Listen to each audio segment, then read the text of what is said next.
আসসালামু আলাইকুম সবাইকে। তো লাস্ট ক্লাসে আমি টুলসের কাজগুলো দেখাচ্ছিলাম। আজকে টুলসের কাজগুলোকে আরও ক্লিয়ারভাবে আমি আপনাদেরকে দেখিয়ে দেব। তো এখানে দেখুন আমি শেষবার সিলেকশন টুল, ডিরেক্ট সিলেকশন টুলের কাজগুলো দেখিয়েছিলাম। আজকে আরও কিছু টুলসের কাজ আমি আপনাদের কাছে ক্লিয়ার করব। তো এখানে দেখুন এই টুলসের আন্ডারে কী কী টুলস রয়েছে। রাউন্ড, রেক্ট্যাঙ্গল টুল, এই টুলগুলো আমি দেখিয়েছি। স্টার টুল, পলিগন টুল, এইসব টুলস কীভাবে তৈরি করতে হয় তা আমি আপনাদেরকে দেখিয়ে দিয়েছি। এসব শেপ কীভাবে তৈরি করতে হয় তা আমি আপনাদেরকে দেখিয়ে দিয়েছি। এখন আমরা ছিলাম এই টুলসের আন্ডারে। এই টুলসের লাইন সেগমেন্ট টুল, অর্থাৎ কোনো দাগ টানার জন্য এই টুলটি ইউজ করা হয়। আমি দাগ টানার জিনিসটা দেখিয়ে দিচ্ছি। এক জায়গায় ক্লিক করবেন, ক্লিক করে হোল্ড করে টান দিবেন। আমি হোল্ড করলাম, হোল্ড করে টান দিলাম মাউস বাটনে ক্লিক থাকা অবস্থায়। তো এখানে আমি টান দিলাম, এই যে এখানে আমার একটি দাগ এসে পড়লো। এটা কি হচ্ছে লাইন সেগমেন্ট টুল, অর্থাৎ এর মাধ্যমে লাইন তৈরি করা হয়। আর এখানে দেখুন কিছু কালার রয়েছে, স্ট্রোক, কিছু লেখা টেখা রয়েছে। এই লেখাগুলোর মানে কি আমি আপনার কাছে ক্লিয়ার করতেছি। এখানে আমি একটু মোটা করে দিই। স্ট্রোক হচ্ছে কি আর ফিল কালার হচ্ছে কি, এই দুইটার মধ্যে পার্থক্য আমি দেখাবো। এখানে যদি মাউসটা কিছুক্ষণ রাখি তাহলে এই কালারটা দেখাবে কি, কিছু লেখা দেখাবে। আর এখানে ডান পাশে ক্লিক করলে এখানে কিছু কালার আসবে, এখানেও কিছু কালার রয়েছে। তো এখন আমি একটি অবজেক্টকে সিলেক্ট করলাম, ধরুন বোঝানোর সাথে আমি এই অবজেক্টটাকে সিলেক্ট করলাম। এই জায়গাটা একটু ক্লিয়ার করে দিই। আমি এই অবজেক্টটাকে সিলেক্ট করে মাঝখানে আনলাম, একটু বড় করে দিলাম। এবার এইখানে কোন কালারটি রয়েছে, এইখানে কি এই কালারটা দেওয়া রয়েছে নাকি এই কালারটা দেওয়া রয়েছে? কালার তো দুইটা, কিন্তু অবজেক্টের মধ্যে আমরা দেখছি ইয়েলো কালার এসে পড়েছে। তার মানে এই কালারটা কাজ করছে, অর্থাৎ কি এর মধ্যে ইয়েলো কালার দেওয়া রয়েছে। এই জিনিসটা এখন আমি আপনাদেরকে আরেকটু বিস্তারিত বলবো।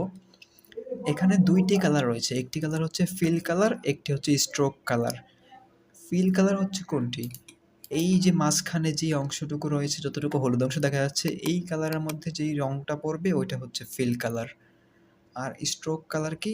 স্ট্রোক কালার হচ্ছে বর্ডারটা। আমি যদি বর্ডার একটু জুম করে দেখাই, এখানে দেখুন কালো কালার একটি বর্ডার রয়েছে, এই বর্ডারটাকে বলা হয় স্ট্রোক। এই যে দেখুন স্ট্রোক কালার, অর্থাৎ এর মধ্যে দেখুন ফিল কালার দেওয়া রয়েছে হলুদ, যেমনটি দেখা যাচ্ছে। স্ট্রোক কালার দেওয়া রয়েছে কালো, অর্থাৎ বর্ডারের কালারটা দেওয়া রয়েছে কালো।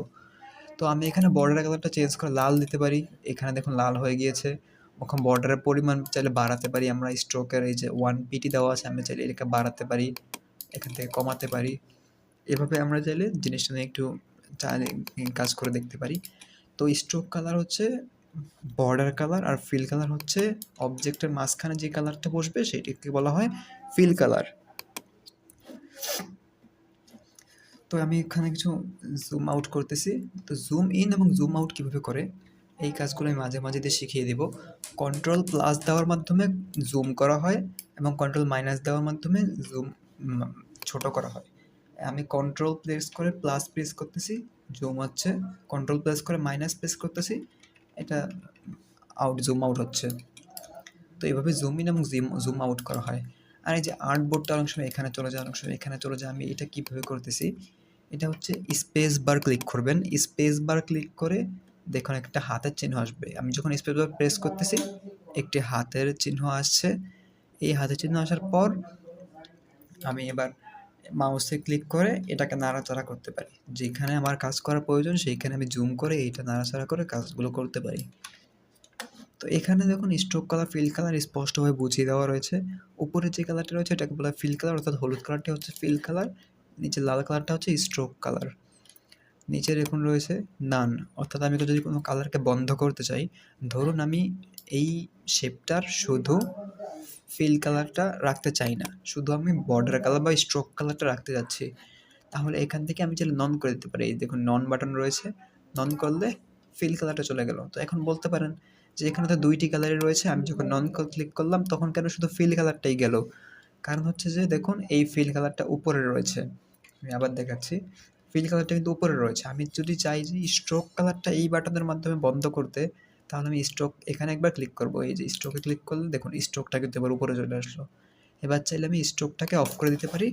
এখানে এবার আর বর্ডার থাকলো না, স্ট্রোকটাকে আমি অফ করে দিলাম, আর বর্ডার থাকলো না। আমি স্ট্রোক দিব কীভাবে? এই যে দেখুন এখানে স্ট্রোক রয়েছে, এখান থেকে চাইলে বর্ডারটা বা স্ট্রোকটা আবার নতুন করে দিতে পারি ভিন্ন একটি কালারে, সাইজটা আরও বাড়িয়ে দিতে পারি আমার ইচ্ছা মতো। স্ট্রোক নিয়ে আরও কিছু কাজ রয়েছে, তো আমি আপনাদেরকে এখন কিছুটা ক্লিয়ার করতেছি। যেখানে লাইন সেগমেন্ট টুল নিলাম, লাইন কিন্তু হচ্ছে সবসময় স্ট্রোক, লাইন হচ্ছে স্ট্রোক কালার। এখানে আমি সিলেকশন একটা লাইন সেগমেন্ট টুল নিলাম। আর লাইনগুলোকে সমানভাবে নেওয়ার জন্য আমি আগের ভিডিওতে কিছুটা বলেছিলাম যে শিফট প্রেস করে যখন ক্লিক করে টান দিবেন তখন লাইনগুলো সমান আসবে, এভাবে এভাবে লাইনগুলো সমান আসবে। এগুলো প্র্যাকটিস করবেন, যত প্র্যাকটিস করবেন তত জিনিসটা ক্লিয়ার হবে। যখন প্র্যাকটিস করবেন তখন দেখবেন অনেক প্রবলেমে পড়তেছেন, তখন বুঝবেন যে আপনি কতটুকু পারেন এবং প্রবলেমগুলো কী কী। তখন আবার ভিডিওগুলো দেখবেন এবং আপনার কাছে জিনিসগুলো ক্লিয়ার হবে ধীরে ধীরে। এগুলো একদিনে শেখা যাবে না, এগুলো শিখতে সময় লাগবে। তো এখানে আমি শিফট প্রেস করে রেখে আমি জিনিসটাকে সমানভাবে টান দিলাম, একটি লাইন নিলাম। এবার দেখুন আমি যখন এই স্ট্রোকে ক্লিক করবো, স্ট্রোক, এই যে দেখুন এখানে স্ট্রোক বাটন রয়েছে, স্ট্রোক প্যানেল, এখানে আরও কিছু অপশন ওপেন হলো। এইগুলো দিয়ে কী করে আমি বলছি। ইউনিফর্ম দেখুন সবার নিচেতে রয়েছে ইউনিফর্ম, এখান থেকে চাইলে আমি এবার দেখুন স্ট্রোকে কী চেঞ্জটা হয়। দেখুন 2 মাথা ছোট হয়ে গেল, চাইলে এটাকে এমন করা যায়, চাইলে এরকম করে দেওয়া যায়। আপনার ডিজাইনের সাথে যেই রকম খাটে ওই রকমভাবে আপনি চাইলে ডিজাইনটা করতে পারেন। যখন যেরকম ডিজাইন প্রয়োজন হয় আপনি চাইলে এখান থেকে ডিজাইনটা চেঞ্জ করতে পারেন। আমি আবার আগের মতো করছি। আরেকটা কাজ রয়েছে এখান থেকে, আবার দেখুন এখানে দেখুন ক্যাপ রয়েছে, রাউন্ড ক্যাপ। অর্থাৎ কি, আমি রাউন্ড ক্যাপে যখন ক্লিক করলাম তখন দেখুন 2 মাথা সমান গোল হয়ে গেল। এই ডিজাইনটা অনেক সময় আমাদের প্রয়োজন হয়। এটা হচ্ছে আমাদের একটি নর্মাল লাইন এবং এটা হচ্ছে রাউন্ড ক্যাপ লাইন। দেখুন রাউন্ড ক্যাপ লাইনটা কিন্তু সুন্দর লাগতেছে নর্মাল লাইন তুলনায়। তো অনেক সময় ডিজাইনের ক্ষেত্রে এই জিনিসগুলো কাজে লাগে।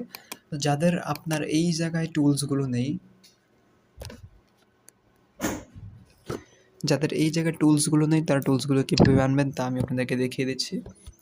এখানে উইন্ডো অপশন রয়েছে, উইন্ডো অপশনে যাবেন এবং এখানে দেখুন সকল টুলসগুলো রয়েছে। আপনার যেটা প্রয়োজন সেটা আনতে পারেন। যেমন প্যাথ ফাইন্ডার আসছে নিচে, আমি এখানে ক্লিক করলাম, এই যে প্যাথ ফাইন্ডার চলে আসলো।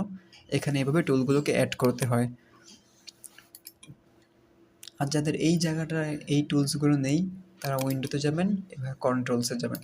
এই যে কন্ট্রোলস এখন চলে গেল, আমার তো যেহেতু রয়েছে আমি কন্ট্রোলসে আবার ক্লিক করব, আমার এই টুলসগুলো চলে আসলো। এখানে টুলসগুলো রাখলে কাজ করতে আপনার সুবিধা হবে। তো এখানে আমি আরও কিছু টুলসের কাছে আপনাদেরকে দেখিয়ে দিচ্ছি।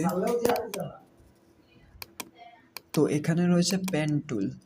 ইলাস্ট্রেটরের সবচেয়ে গুরুত্বপূর্ণ টুল হচ্ছে পেন টুল। পেন টুলটা শিখতে হলে আপনাকে অনেক মনোযোগ দিতে হবে, অনেক প্র্যাকটিস করতে হবে। পেন টুলের কাজ পারলে আপনি যে কোনো টুলের কাজ করতে পারবেন এবং অনেক ডিজাইন করতে পারবেন শুধু পেন টুলের মাধ্যমে। তো পেন টুলটাকে কীভাবে ব্যবহার করবেন, আমি এখানে দেখুন পেন টুলটা সিলেক্ট করলাম, রাইট বাটন ক্লিক করে পেন টুলটা সিলেক্ট করলাম। তো এখানে একটি ক্লিক করলাম, শুধু একবার ক্লিক করলাম। এবার দেখুন এখান থেকে একটি দড়ির মতো বের হয়েছে যেটা আমার কার্সরকে ফলো করতেছে।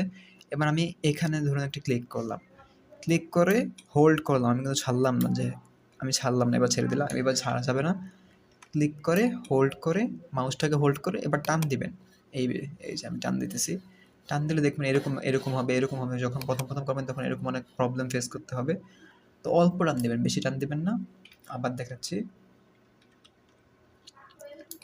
এই যে আমি স্পেস চাপ দিয়ে একটু আর্টবোর্ডটাকে মাঝখানে নিয়ে আসলাম। এবার এখানে থেকে ধরুন এখানে আমি মাউস বাটনে একবার ক্লিক করব, একবার ক্লিক করে ছাড়বো না, ক্লিক করা অবস্থায় টান দিব। তাহলে দেখুন অনেক সময় একটি কার্ভ তৈরি হয়, এভাবে কার্ভ হয়। আবার এখানে ক্লিক করব, আবার হচ্ছে ছাড়বো না, এমন করলাম। আবার এখানে ক্লিক করে না ছেড়ে এরকম টান দিলাম। এভাবে চাইলে অনেক ধরনের ডিজাইন করা যায়। এই ডিজাইনগুলো অনেক সময় অনেক প্রয়োজন হয়। তো এখান থেকে আপনি যদি এই পেন টুলের কাজ যত বেশি প্র্যাকটিস করবেন তত বেশি শিখতে পারবেন। এছাড়া শেখার আর কোনো উপায় নেই। কারণ পেন টুলটা একটি হার্ড টুল, এটা শিখতে সবারই কিছু কম বেশি সময় লাগে। পেন টুল অনেক ডিজাইনে অনেক সময় কাজে লাগে। তো পেন টুলটা আপনাদের সবাইকে শিখতেই হবে। পেন টুলের কাজটা আমি আবার দেখাচ্ছি। পেন টুলে যাব, পেন টুলে গিয়ে একবার ক্লিক করব, যে কোনো জায়গায় একবার ক্লিক করব, ছেড়ে দেব। তারপর এখানে যেই জায়গায় আমার যেভাবে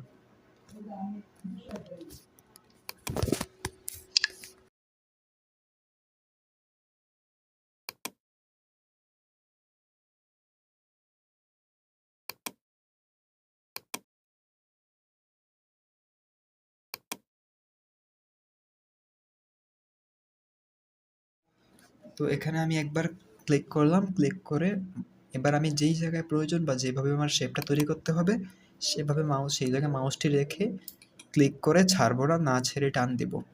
এভাবে টান দিব হোল্ড করা অবস্থায়। তারপর এবার এভাবে আপনার মতো যেভাবে প্রয়োজন সেভাবে ডিজাইনটা করে দিতে পারেন। প্রথমে এরকম উল্টাপাল্টা হবে, এভাবে উল্টাপাল্টা করে প্র্যাকটিস করা শুরু করবেন।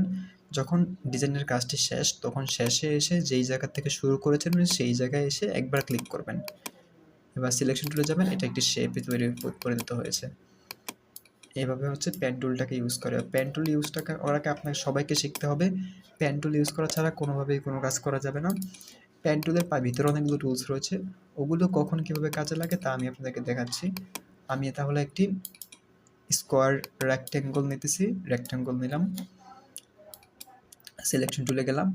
এবার দেখুন পেন টুলের ভিতরে আমি পেন টুলের মধ্যে রাইট বাটন ক্লিক করলাম, এখানে দেখুন রয়েছে ডিলেট অ্যাঙ্কর পয়েন্ট, এটা আগে দেখাচ্ছি। ডিলেট অ্যাঙ্কর পয়েন্টটাকে ক্লিক করবেন। ক্লিক করার পর আমি যখন এখানে দেখুন 4টি অ্যাঙ্কর থাকা একটি রেক্ট্যাঙ্গল, আমি আবার আগের ভিডিওতে দেখিয়ে দিয়েছিলাম যে 4টি কোণা রয়েছে।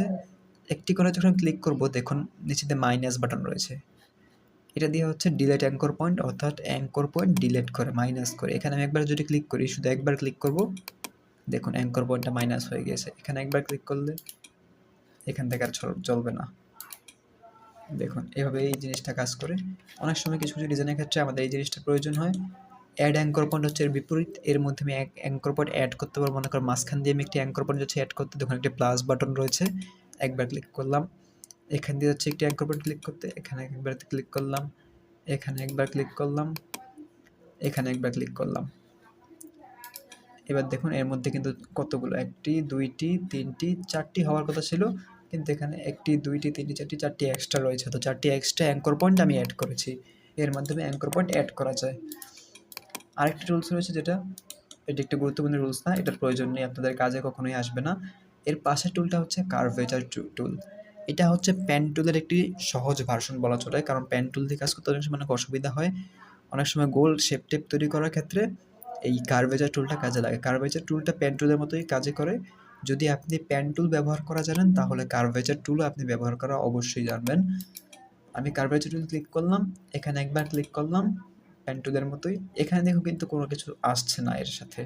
পেন টুলে যেমন একটা দড়ির মতো এর সাথে ঘুরতো, এখানে কিন্তু এরকম কিছুই নেই। তো আমি আমার ইচ্ছা মতো র্যান্ডম এক জায়গায় ক্লিক করে টান দিলাম আগের মতো। এখানে কিন্তু এর সাথে আর পেন টুলের মধ্যে পার্থক্যটা আমি আপনাদের বোঝাচ্ছি। এখানে এবার ক্লিক করলাম, ক্লিক করে পেন টুলে কী করতাম, এখানে ক্লিক করে টান দিতাম, কিন্তু এখানে কিন্তু এমন করলে হবে না। এখানে হচ্ছে বিপরীত। আমি একবার ক্লিক করলাম, ক্লিক করে এখানে একবার ক্লিক করব, ক্লিক করে হোল্ড করবো না, পেন টুলের মতো ক্লিক করেই ছেড়ে দেব। ছেড়ে দেওয়ার পর দেখুন এখান থেকে একটি গোল শেপ আসতেছে। এভাবে আপনি যখন কাজ করবেন তখন জিনিসটা বুঝে যাবেন জিনিসটা কীভাবে কাজ করে। এই যে আমি কিন্তু ক্লিক করেই ছেড়ে দিতেছি, ক্লিক করব, আমি ছেড়ে দেবো, ক্লিক করবো, ছেড়ে দেবো। শেষ যখন ডিজাইনটা পূর্ণ হবে মনে করব, তখন আমি এখানে ক্লিক করে দিলাম। অনেক সময় ডিজাইনগুলো কাজে লাগে, অনেক ক্ষেত্রে এই কার্ভেচার টুল দিয়ে কীরকম ডিজাইন করা অনেক সময় দেখাচ্ছি। এরকম অনেক সময় গোল ডিজাইন কাজে লাগে। এই কাজটা কি, এই কাজটাই যে আমি কীভাবে কালার দিতেছি, এটা ছিল কিন্তু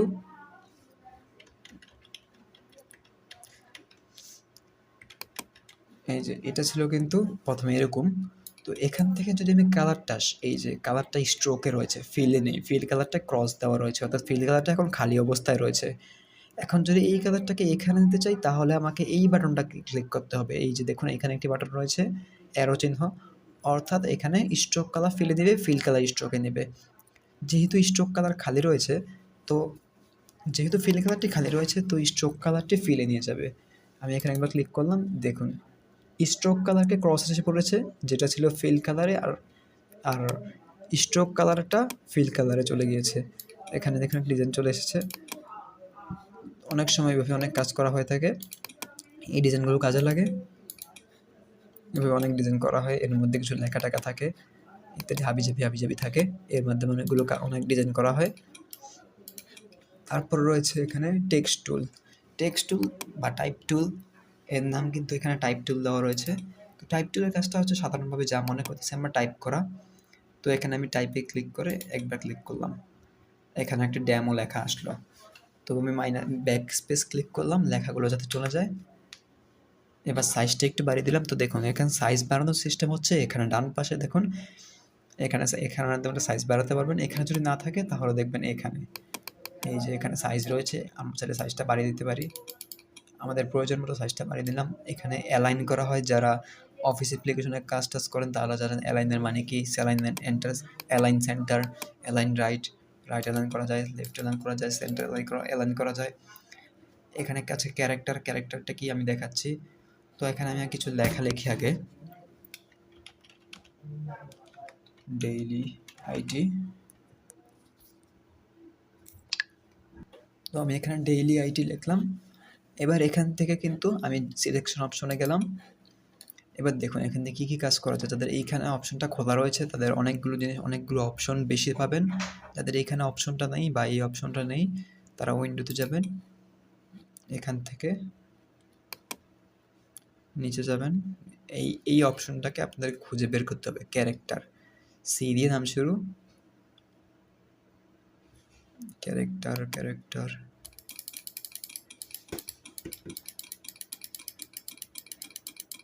ক্যারেক্টার আমার এখানে আছে বলে এখানে ক্যারেক্টারে দেখাচ্ছে না।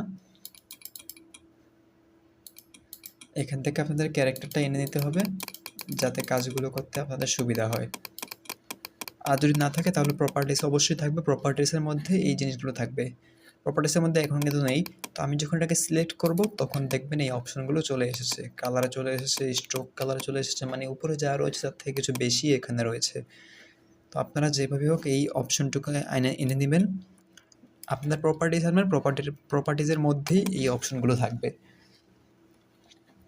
তো এখানে দেখুন রয়েছে রেগুলার মানে কি, এটা হচ্ছে ফন্ট, ক্যারেক্টার হচ্ছে ফন্ট। আমি এখানে নিচের বাটনে ক্লিক করলাম, এখানে দেখো অনেকগুলো ফন্ট রয়েছে। আমি চাইলে আমার ডিজাইনে যেই রকম ফন্ট প্রয়োজন সেই রকম ফন্ট আমি দিতে পারি। অনেকগুলো ফন্ট রয়েছে, তো আমি এই ফন্টটা সিলেক্ট করলাম। এখানে দেখুন, আর আমি চাইলে আরও অনেক ফন্ট ইউজ করতে পারি। যেই সময় আমার যেই ফন্টটি কাজে লাগে ওই রকম ফন্টটা ইউজ করব এখান থেকে। আর এটা হচ্ছে রেগুলার মানে কি, এই ফন্টের রেগুলার ভার্সন রয়েছে, অনেক সময় মোটা ভার্সনও রয়েছে। ধরুন আমি এই ফন্টটা নিলাম, এর রেগুলার রয়েছে, ইটালিক রয়েছে। অর্থাৎ রেগুলারটা হচ্ছে দেখতে পাচ্ছেন সোজা, ইটালিকটা হচ্ছে একটুখানি বাঁকা। আর এই অপশনগুলো কি, এগুলো হচ্ছে প্রথমত এটা হচ্ছে সাইজ, এটা হচ্ছে 2 লাইনের মধ্যে পার্থক্য। অর্থাৎ আমি যদি এখানে লাইন 2টা করতাম, এই টেক্সটটাকে আবার এডিট করার জন্য এর মধ্যে ডাবল ক্লিক করতে হবে। আমি ডাবল ক্লিক করলাম, তো এখানে দেখুন আমার আবার কার্সরের বাটনটি এসে বললো, আমি এন্টার দিলাম, নিচের লাইনে নিয়ে গেলাম। তো এখানে এই লেখাটা এভাবে রয়েছে। এবার দুইটার মধ্যে আমি পার্থক্য কমাতে যাচ্ছি। তো এখান থেকে এই যে ডিফারেন্সটা, এখান থেকে এতটুকু পর্যন্ত ডিফারেন্সটা এটা কমায়। তো আমি এখানে আমার প্রয়োজন অনুযায়ী কমিয়ে দিলাম। লোগো এডিটিং অনেক সময় ব্যানার ডিজাইনের সময় এই কাজগুলো অনেক বেশি প্রয়োজন হয়। আর এই দুটার এত একটা বেশি প্রয়োজন নেই। এই দুটা কি আপনারা যখন ইউজ করবেন তখন নিজেরাই বুঝবেন যে লেখা দুটার মধ্যে পার্থক্য কমাচ্ছে এবং বাড়াচ্ছে। আমি যদি এখানে 800 দিয়ে দিলাম, লেখাটা অনেকটা ফাঁক হয়ে গেল, এখানে 0 দিয়ে দিলাম, আবার নর্মাল হয়ে গেল। আমি চাইলে এখানে কমিয়ে দিতে পারি, মাইনাস দিলাম, একেবারে লাগিয়ে লেখাটা রাখলাম। তো এই কাজগুলো অনেক সময় অনেক ক্ষেত্রে প্রয়োজন হয়, এই টেক্সটুলের কাজগুলো। আর অ্যালাইন হচ্ছে যে মাঝখানে আনলাম, পাশে নিলাম, এর মাধ্যমে হচ্ছে অ্যালাইন করা হয়। তো আমি এটা এখানে রাখলাম। এই হচ্ছে টেক্সটুলের একটি ব্যবহার, শুধু টেক্সটুলটা হচ্ছে এইভাবে কাজ করে। তো আজকে এই পর্যন্তই। এই কাজগুলো আমি আপনাদেরকে যা দেখালাম তা আপনাদেরকে অবশ্যই বাসায় প্র্যাকটিস করতে হবে, প্র্যাকটিস না করলে কিছুই বুঝবেন না। আর এই টুলস যা আছে এগুলো কীভাবে কাজে লাগাবেন তা এভাবেই আপনাদেরকে শিখতে হবে। যাদের এই জায়গায় জিনিসগুলো নেই তারা উইন্ডো থেকে প্রপার্টিসে যাবেন, প্রপার্টিসটা এনে নেবেন, সেখান থেকে আপনি সবগুলো জানতে পারবেন। যাদের এই অপশনটা নেই তারা এই অপশনটা তারা কন্ট্রোল বারে নেবেন, উইন্ডোজ থেকে কন্ট্রোল বারে ক্লিক করবেন, এই অপশনটা চলে আসবেন। যাদের দেখবেন অনেক সময়